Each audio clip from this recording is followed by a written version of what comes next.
a gente trabalha dentro da perspectiva da análise do comportamento, a gente costuma ter um olhar, né, para os processos operantes que atuam sobre um determinado comportamento. Tá? O que são processos operantes? Tá?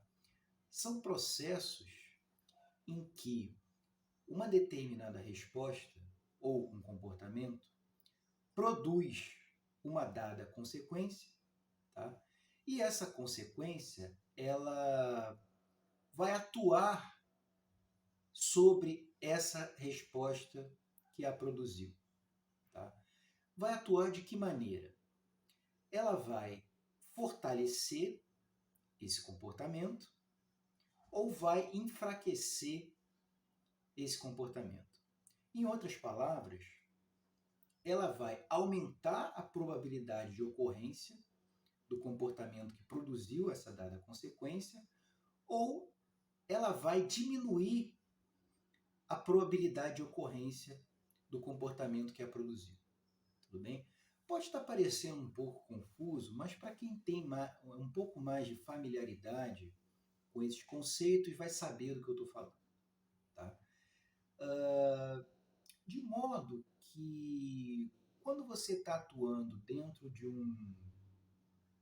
digamos assim, né, de um registro clássico de terapia comportamental, né, o clínico ele pode mexer, né, com essas consequências.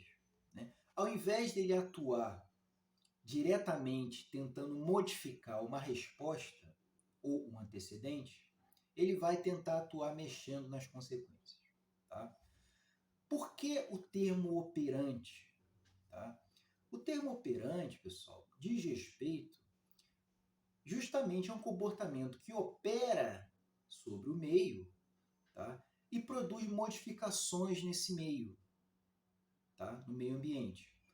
E essas modificações no ambiente, tecnicamente, são chamadas de consequências. Tá?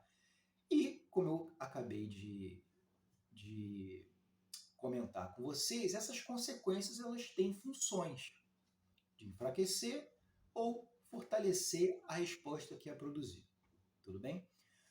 Bom, quando eu tenho um grupo, né, um conjunto de consequências que fortalece o comportamento, eu tenho os processos de reforçamento, que pode ser o reforçamento tanto positivo quanto o reforçamento negativo.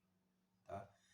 Quando eu tenho consequências que enfraquecem o comportamento ou reduzem a sua probabilidade de ocorrência, eu tenho os processos aversivos ou os processos de punição, que também podem ser ou positivos ou negativos.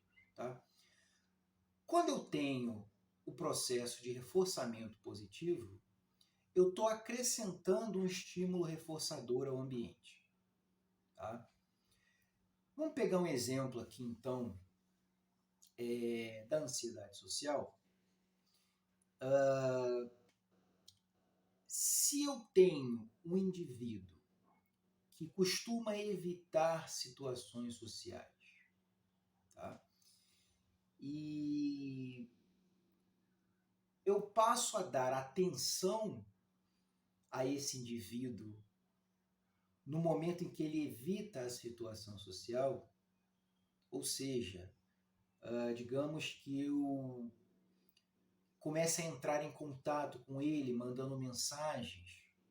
Por que você não foi à festa? Ou por que você faltou ao trabalho? Eu estou acrescentando um estímulo, teoricamente aqui, tá, pessoal? Teoricamente reforçador, que é a minha atenção a esse comportamento evitativo. Tá? Bem, se a minha atenção de fato fortalecer o comportamento evitativo ou aumentar a probabilidade dele de ocorrência, de fato eu vou ter a atenção como um estímulo reforçador positivo, certo? Por outro lado, a gente tem um reforçamento negativo, que é a retirada de um estímulo reforçador do ambiente.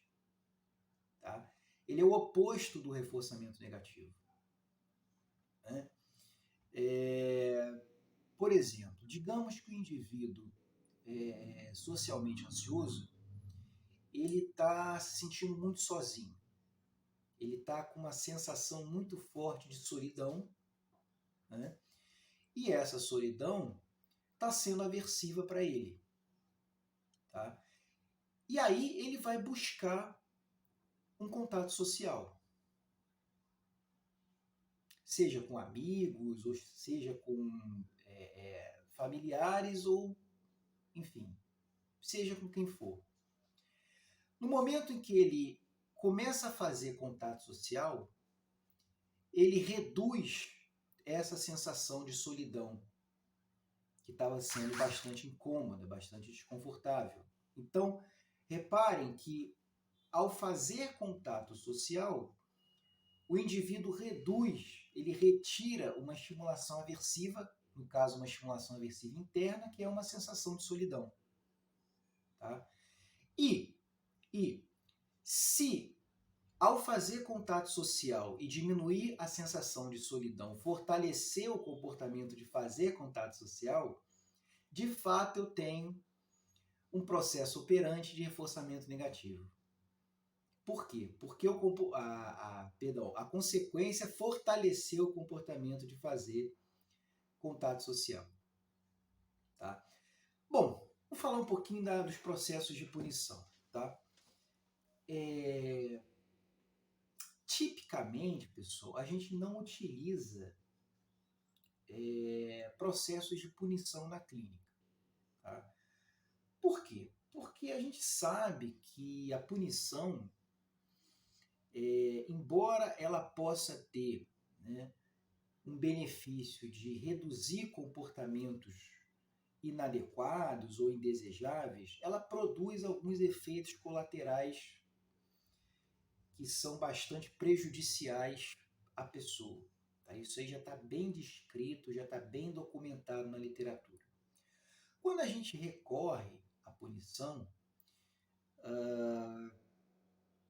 é mais recomendável que a gente se utilize de punição negativa. Por quê? Porque a punição negativa, ela se caracteriza pela retirada de um estímulo reforçador do ambiente. Tá? Enquanto que a punição positiva, ela vai lidar com a estimulação aversiva. Tá? Ela se caracteriza pelo acréscimo de um estímulo aversivo no ambiente. Tá? Então, na punição negativa, o comportamento produz uma retirada de um estímulo reforçador, e na punição positiva, o comportamento produz um estímulo aversivo. Tá? Vamos ver um exemplo da ansiedade social? Digamos que após o indivíduo ter evitado uma dada situação social, eu estou sempre aqui utilizando como exemplo de resposta a resposta de evitação social. Tá?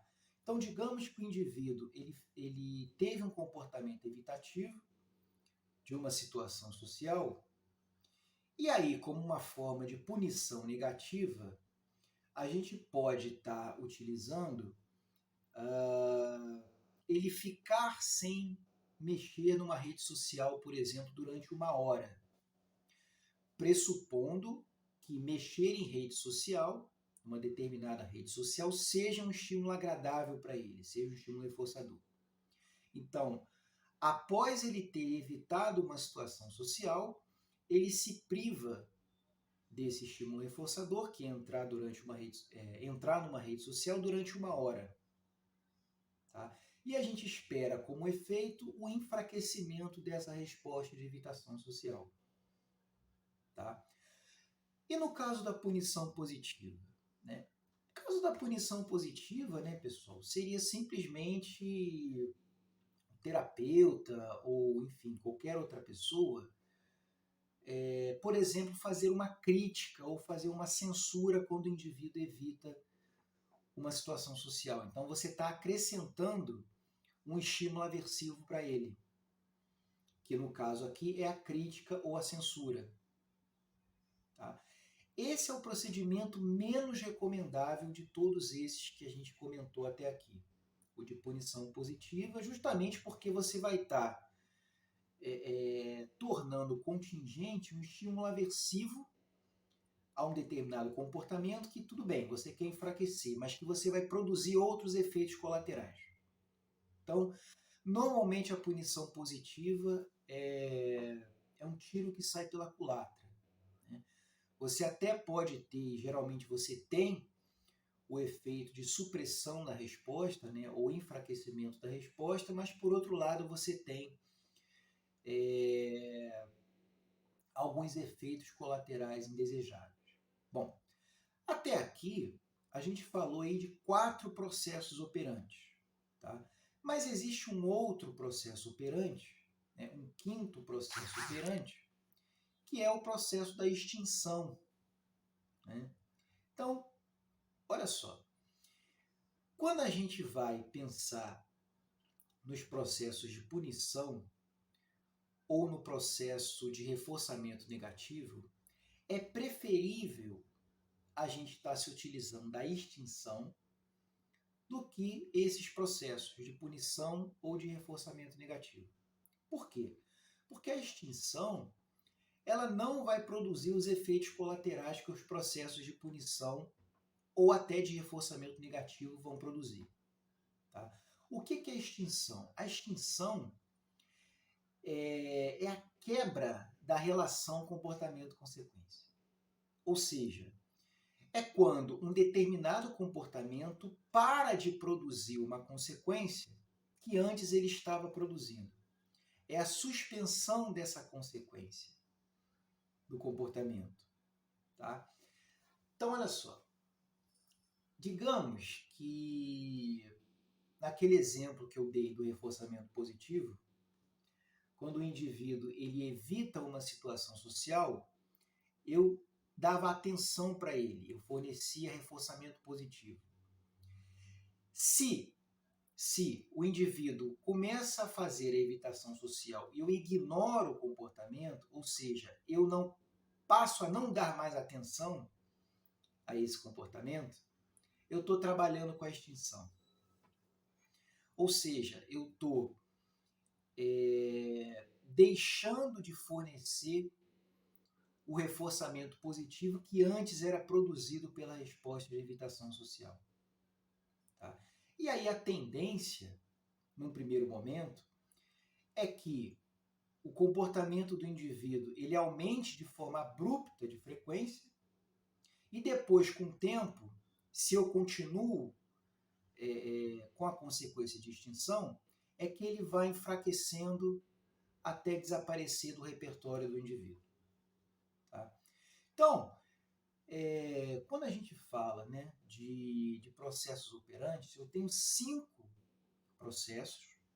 Então, para a gente recapitular, eu tenho reforçamento positivo, reforçamento negativo, punição positiva, punição negativa e extinção.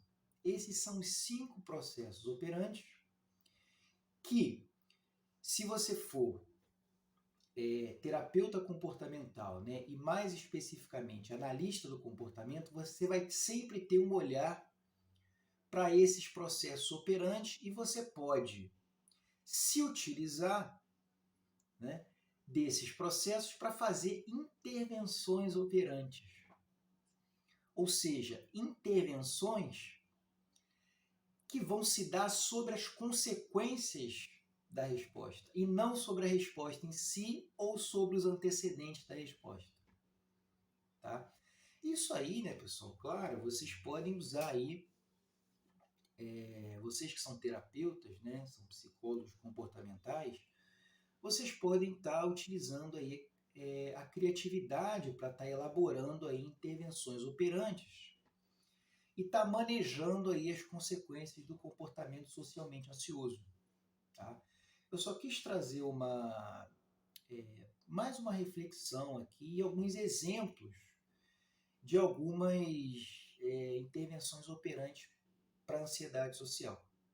Tá bom? Então, Então é isso, pessoal. Qualquer dúvida, comentário, sugestões, vocês podem escrever para mim aqui embaixo.